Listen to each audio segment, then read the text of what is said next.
Imagine a perfect summer morning in New England. A 16-year-old girl is heading off to her summer job as a lifeguard, a job she's really excited about.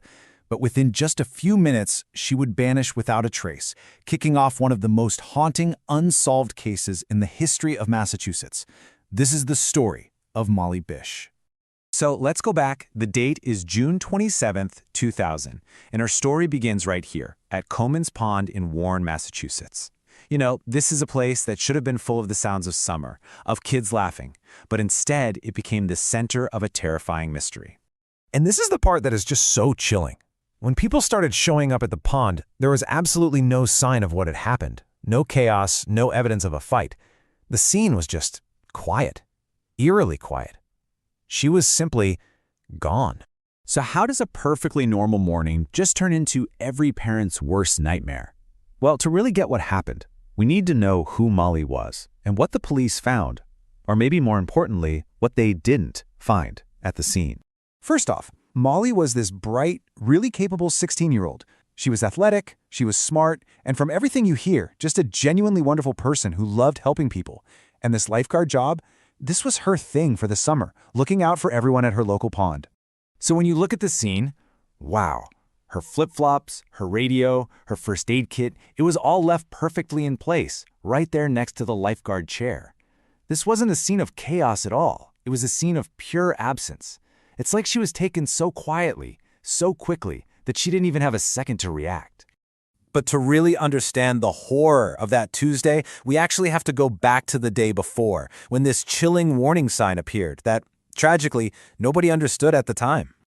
Yeah, less than 24 hours before Molly vanished, her mother, Maggie, dropped her off at that exact same spot.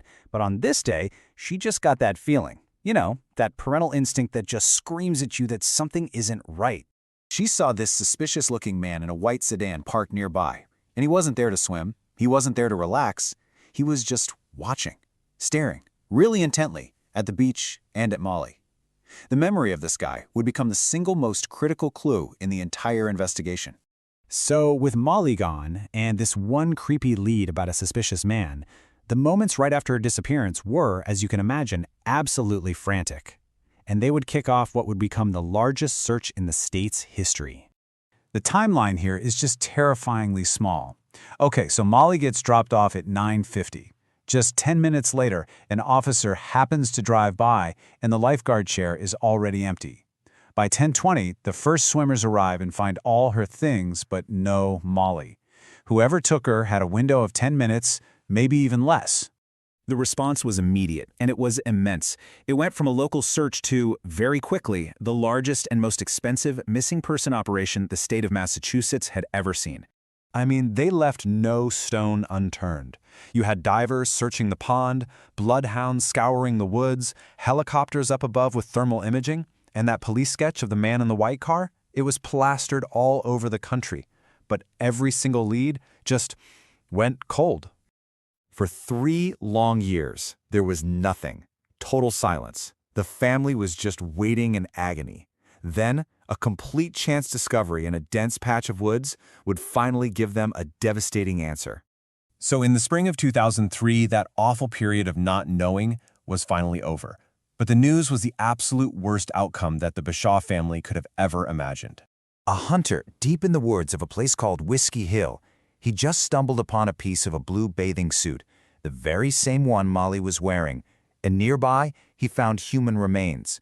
It wasn't long before DNA tests confirmed the unthinkable. It was her. The missing person case was now a homicide investigation. And what's so chilling is the location. Whiskey Hill was only 5 miles away from Comins Pond. She was close, the whole time, hidden away in a place that strongly suggested the killer knew the area. See, this wasn't some random crime of opportunity by a stranger just passing through. The winding, backroad nature of these woods, it meant one thing. The person who brought her here knew this terrain inside and out. They had a reason to be here. They were a local. So now that Molly had been found, the focus shifted entirely to one thing, catching her killer. But even with some really promising persons of interest, the case remains just frustratingly open. Over the years, 2 main persons of interest have really stood out. First, there's Rodney Stanger. He lived near the pond, and shortly after she disappeared, he fled the state. He was later convicted of another murder. Then you have Frank Sumner Sr., a local man who was a pretty close match to that composite sketch. But despite these leads, no charges were ever officially filed in Molly's case. And that's the thing. Investigators have chased down countless leads, they've even exhumed bodies for DNA testing. But it's never been enough for an arrest. The man in the white car, the man who was watching Molly that day, he's still a ghost. But in the face of this unimaginable grief, Molly's parents did something pretty incredible. They turned their pain into action. They started the Molly Bish Foundation to champion child safety and to help other families who are going through the same exact nightmare they did. And so here we are, left with this one haunting question that's been echoing through the woods, Massachusetts for over 2 decades now. Who did this? Who holds the final piece to this heartbreaking puzzle? The search for justice is absolutely not over. There is still a significant reward out there for any information that finally leads to an arrest and brings some measure of peace to Molly's family. Investigators still believe that someone out there knows something. So if you have any information, doesn't matter how small you think it is, please contact the Massachusetts State Police.